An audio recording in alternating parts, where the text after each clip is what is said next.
नमस्कार। आज हम भारत की समुद्री सीमा पर बात करेंगे।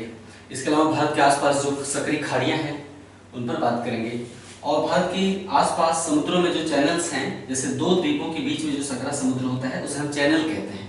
तो हम उन चैनलों पर बात करेंगे, जैसे 8 degree channel, 9 degree channel, 10 degree channel. तो बात की शुरुआत हम भारत की समुद्री सीमा से शुरू करने जा रहे हैं। उससे पहले आपसे एक सवाल करता हूँ कि आप एटलस खोलिए, उसमें हिंद महासागर खोलिए या फिर एशिया खोलिए। आप उसमें हिंद महासागर के क्षेत्र को ध्यान से देखिए कि उसके तट पर कौन कौन से देश बसे हैं। हिंद महासागर के पश्चिम में अफ्रीका है, पूर्व में ऑस्ट्रेलिया है, उत्तर में एशिया है। तो हिंद महासागर के तट पर जो भी देश बसे हैं उनमें से सबसे लंबी तट रेखा वाला देश कौन सा है? कौन सा देश सबसे लंबी तट रेखा रखता है, उसका नाम बताइए आप। और ये भी बताइए कि हिंद महासागर की चारों तरफ कौन कौन से महाद्वीप हैं। ओके, 2 सवाल का जवाब आपको देना है। समुद्री सीमा की बात करते हैं।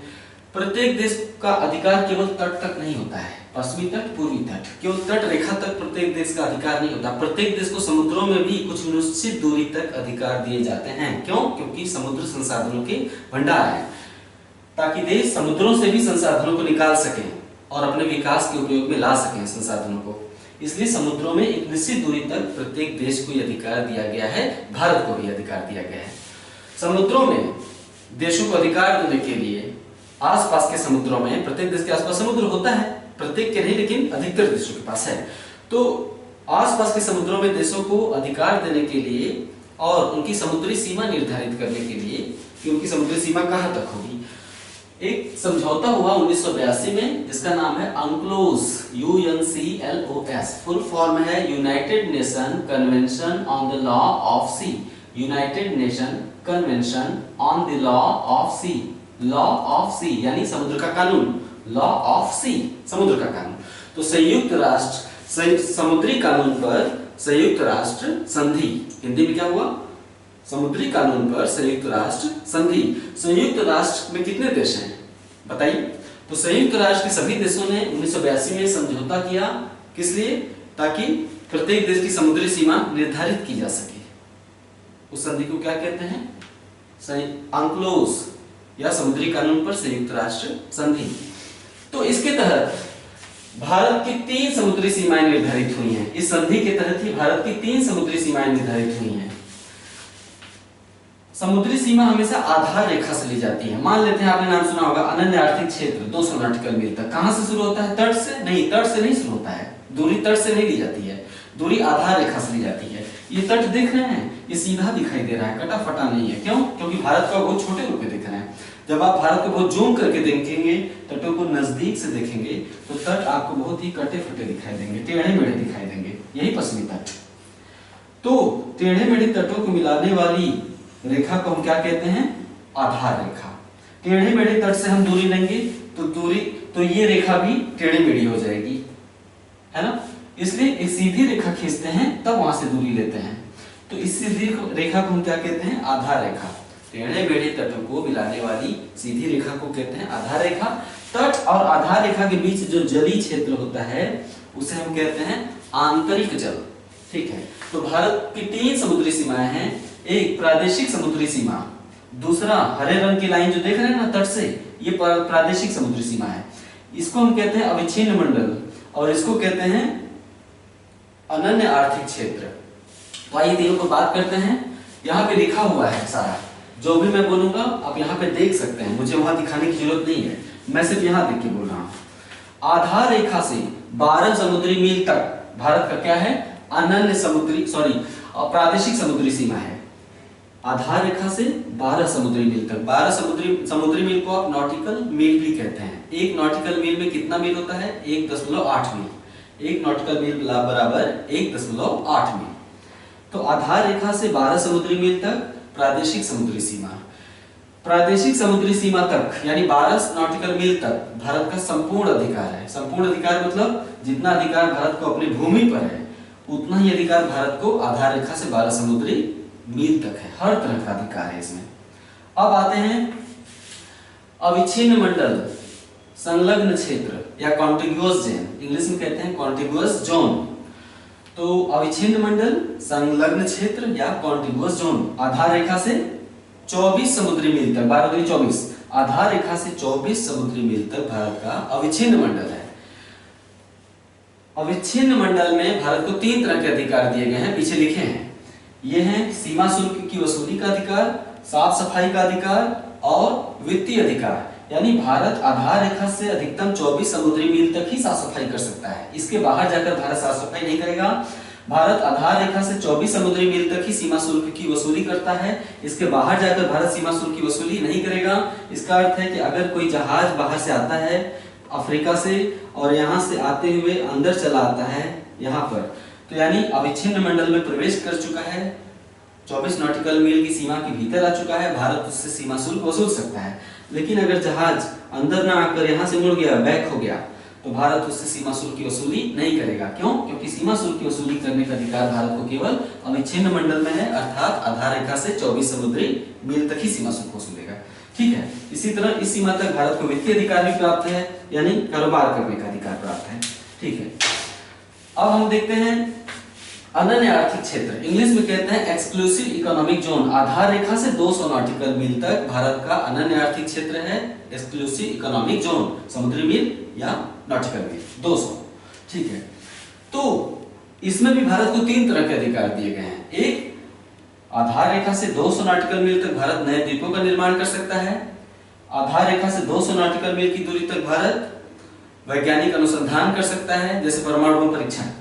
आधार रेखा से 200 नॉटिकल मील की दूरी तक भारत समुद्री संसाधनों का दोहन कर सकता है। आइए इनके बारे में थोड़ा सुन लेते हैं। देखिए, मैंने कहा कि अनन्य आर्थिक क्षेत्र में यानी 200 नॉटिकल मील की दूरी तक भारत नए द्वीपों का निर्माण कर सकता है। विज्ञान टेक्नोलॉजी, ये भविष्य को ध्यान में रखकर ही प्रावधान किया गया है नए द्वीपों के निर्माण वाला। विज्ञान टेक्नोलॉजी इतना तेजी से आगे बढ़ रही है कि भारत दुनिया मंगल पर भी जीवन बसाने की सोच रही है, क्योंकि पृथ्वी हो सकता है एक समय ऐसा है कि रहने लायक न रह जाए या फिर जगह की कमी पड़ जाए, तो मंगल पर भी जीवन बसाने के लिए या कॉलोनी बसाने के लिए इंसान सोच रहा है। तो साइंस टेक्नोलॉजी के बल पर ऐसी जरूरत पड़ सकती है कि समुद्रों में नए द्वीपों का निर्माण किया जाए ताकि वहां पे कॉलोनी बसाई जाए। तो इसलिए भविष्य को ध्यान में रखकर ये प्रावधान किया गया है, नए द्वीपों के निर्माण का अधिकार दिया गया है प्रत्येक देश को। भारत को भी कहां तक? 200 समुद्री मील तक। उसके अलावा भारत समुद्र में जितने भी संसाधन हैं, वास्तव में समुद्र संसाधनों के भंडार है। असली संसाधन भूमि पर नहीं होता है, समुद्र में होता है। जैसे भारत का सबसे बड़ा तेल क्षेत्र क्या है? मुंबई हाई। मुंबई के पश्चिम में अरब सागर में है, यहाँ पे एम, हम यहाँ पे एम लिख दे रहे हैं। मुंबई के पश्चिम में अरब सागर में जो तेल क्षेत्र उसे कहते हैं मुंबई हाई। भारत का 65% तेल उत्पादन कहाँ से होता है? मुंबई हाई से। भारत का सबसे ज्यादा प्राकृतिक गैस का उत्पादन कहाँ से होता है? मुंबई हाई से। हमने ये दोनों फैक्ट क्यों बताए? इसलिए ताकि आप समझ सकें कि समुद्र संसाधनों का भंडार है। आप देखिए, भारत का सबसे बड़ा तेल क्षेत्र भूमि पर नहीं है, समुद्र में है। ये तो एक तेल क्षेत्र है, अभी पता लगाना बाकी है। समुद्र में बहुत सारा संसाधन है, बहुत सारा पेट्रोलियम है, बहुत सारा कोयला है, बहुत कुछ भरा पड़ा है समुद्र में। अनमोल पत्थर है, अनमोल पत्थर है। जैसे हम एक पत्थर पहनते हैं, आप नजदीक से देख सकते हैं, हमें पत्थर पहनने में, ये गुलाबी कलर का पत्थर है, ये भी समुद्री पत्थर है। समुद्र में बहुत सारे संसाधन है। हम जब कोरल रीफ बता रहे थे, मूंगा चट्टान, पिछले अध्याय में, तो मूंगा चट्टानों के बारे में जो हम बात कर रहे थे, तो हम जो पत्थर उंगली पहन रखे हैं ये मूंगा चट्टान ही है। इसको हम कहते हैं देसी मूंगा। ठीक है, थोड़ी जानकारी आपको चाहिए थी, हमने दे दिया कि देसी मूंगा जो ज्योतिष शास्त्र होता है वो कहता है कि देसी मूंगा को अंगूठी में धारण करने से कुछ ऊर्जा पैदा होती है। ठीक है, उसे छोड़ देते हैं टॉपिक को। तो समुद्र संसाधनों के भंडार है, मूंगा चट्टान भी समुद्रों में ही है। तो इसलिए भारत यहाँ से संसाधनों का दोहन कर सकता है। कहां तक? 200 समुद्री मील तक। 200 समुद्री मील के बाहर नहीं, भारत संसाधनों का दोहन नहीं करेगा। यानी 200 नॉटिकल मील के बाहर का क्षेत्र खुला सागर है, इस पर प्रत्येक देश का समान अधिकार है। यानी कोई एक जाके पेट्रोलियम या फिर कोई और संसाधन नहीं निकाल सकता है। ठीक है, अब हम भारत की खाड़ियों पर चर्चा करेंगे। कच्छ, गुजरात का जिला है यहाँ पे कच्छ। कच्छ के नाम पर इसे कच्छ की खाड़ी नाम दिया गया है। गुजरात का जिला है कच्छ, उसके नाम पे कच्छ की खाड़ी। ये देखिए सकरी सी खाड़ी है। गुजरात के दक्षिण में जो खाड़ी है उसे हम क्या कहते हैं? खंभात की खाड़ी। खंभात की खाड़ी में 2 नदियां अपना मुहाना बनाती हैं, नर्मदा और उसके दक्षिण में तापी। खंभात नाम क्यों दिया गया? गुजरात में कस्बा है खंभात, उसके नाम पे इसे खंभात की खाड़ी नाम दिया गया है। भारत और श्रीलंका के मध्य ये है राम सेतु,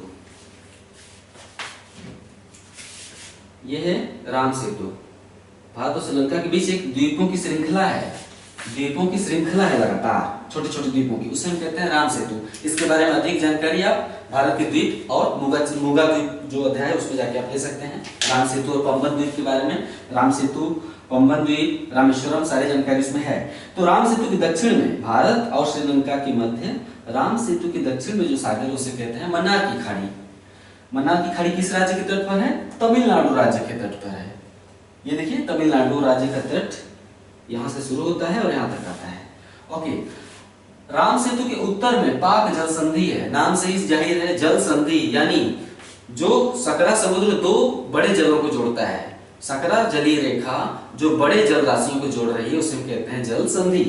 इन दो देशों के बीच है भारत और यहाँ भारत का छोर है और ये श्रीलंका का छोर है।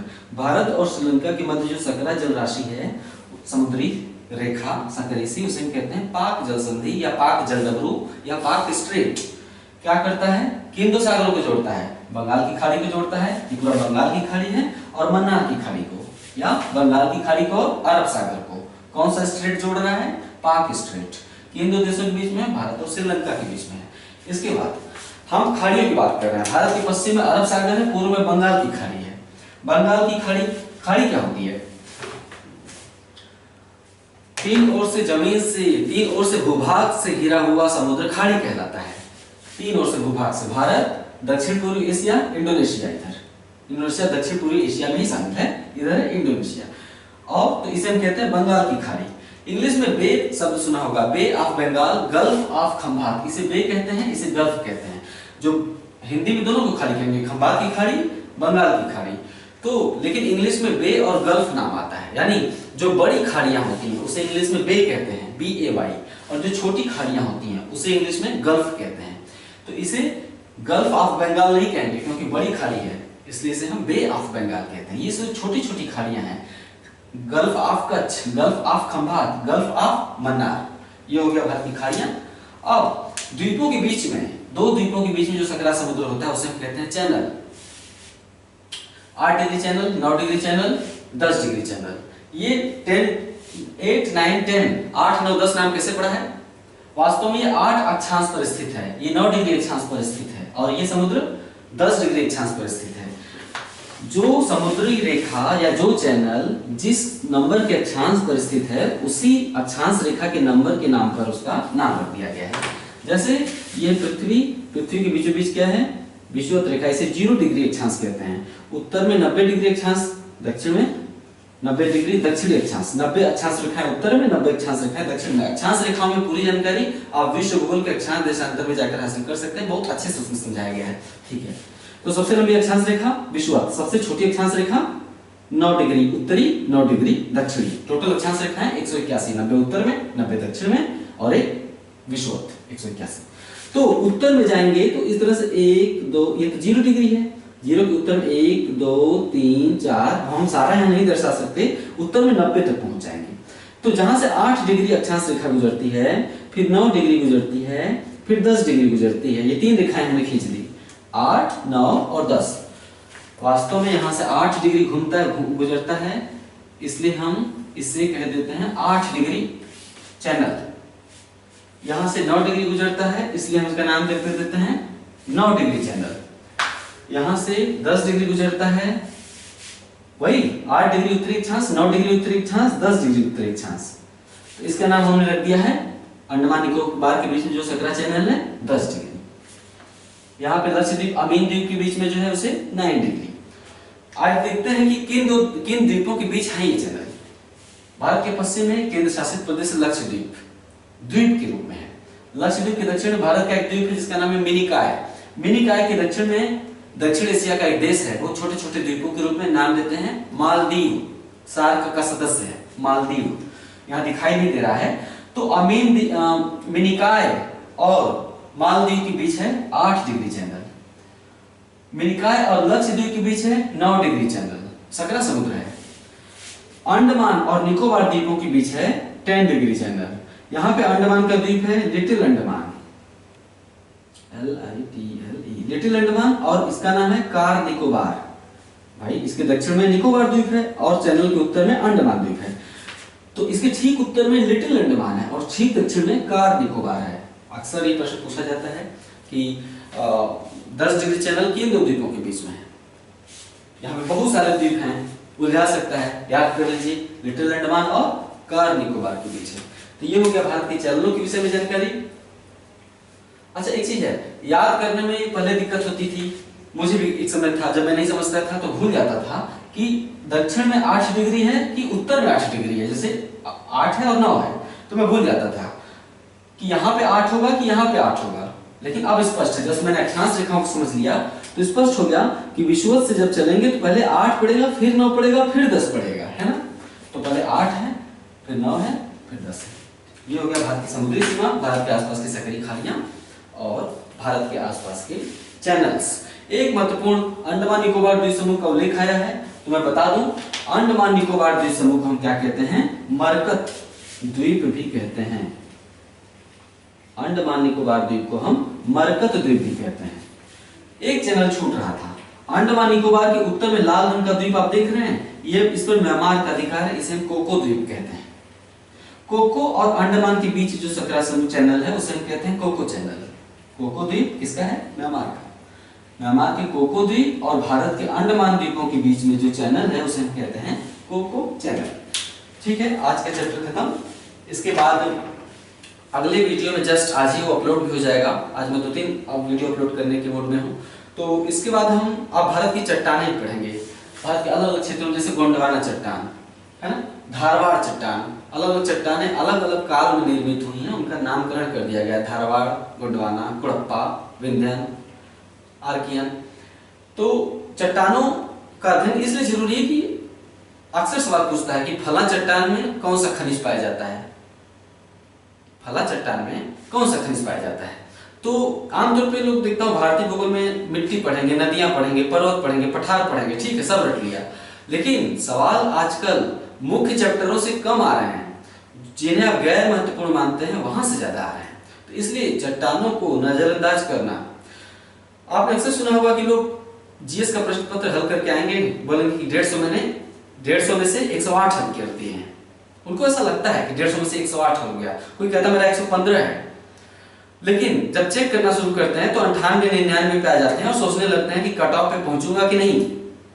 ऐसा इसलिए होता है क्योंकि कुछ चैप्टरों को आप अपने से गैर महत्वपूर्ण मान के चलते हैं कि ये तो तट रेखा है, द्वीप है, इसको क्या पढ़ाना, जबकि यहीं से सवाल ज्यादा आते हैं। समुद्री सीमा, द्वीप, आसपास की खाड़ियां, छोटे द्वीप, बड़े द्वीप, यहाँ से सवाल आजकल ज्यादा पूछे जा रहे हैं। तटों पर स्थित शहर, अक्षांश पर स्थित शहर, विषुवत पर स्थित देश, हमेशा एटलस से रिलेटेड करके पूछ रहा है आपसे। इसलिए केवल नदियों और पहाड़ पर्वत पढ़ने से काम नहीं चलेगा। कल हम चट्टान पढ़ाएंगे, सॉरी इसके अगले वीडियो में, उसे आप देखिएगा। चट्टान के बाद तो आपका फेवरेट दौर शुरू हो जाएगा, पर्वत होगा, पठार होगा, नदियां होंगी, झीलें होंगी, वो सब तो सभी लोग पढ़ते हैं। लेकिन अभी तक मैं भारतीय भूगोल में जो पढ़ा है वो आपके लिए निस्संदेह। जैसे मैंने मूंगा चट्टानों का परिचय दिया, तो मूंगा चट्टानों के विषय में मैंने जो बताया वही सब टॉपिक आपके नंबर बढ़ाएंगे एग्जाम में। मूंगा चट्टानों के विषय में जो आपने जानकारी हासिल की, या भारत के चैनलों की या खाड़ियों या रेखाओं के बारे में जो जानकारी हासिल की, छोटी छोटी जानकारी, ये सब आपका स्कोर बढ़ाते हैं प्रीलिम या मेंस के जीएस में भी। इसलिए जुड़े रहिए साथ साथ, जो भी मैं बोल रहा हूँ एक एक वर्ड लिखिए, कुछ भी मत छोड़िए। अपने से मत मान लीजिए कि मैंने ये बोला तो ये गैर महत्वपूर्ण है। और कुछ लोगों को मैंने देखा कि ग्रुप पर मैंने जो मांगा था लोगों से नोट्स, टारगेट ग्रुप पर कि आप नोट्स दिखाइए, तो ज्यादातर लोग 90% लोग अच्छे नोट्स बनाए थे, बेहतरीन था। लेकिन 10% लोगों को मैंने देखा कि वो अपने से मान लेते हैं कि कुछ गैर महत्वपूर्ण है, यानी थोड़ा थोड़ा लिखते चल रहे थे, कुछ चीजें छोड़ दे रहे थे। ऐसा कैसे मान लेते हैं कि क्या गैर महत्वपूर्ण है? ये आप निर्धारित करने वाले कोई नहीं होते हैं। जब मैं आपके साथ इतनी मेहनत कर रहा हूं तो आपका ये दायित्व है कि आप सब कुछ लिखिए, सब कुछ लिखकर एटलस देखकर उसे समझिए। संभव हो तो अपने कॉपी पर मैप बनाकर ठीक वैसे ही बनाइए जैसे मैं बनाता हूं। देखिए आप 80 साल के भी हो जाएंगे, बूढ़े भी हो जाएंगे, बोलेगा नहीं। ठीक है, जुड़े रहिए, इंतजार करिए अगले वीडियो का। नमस्कार।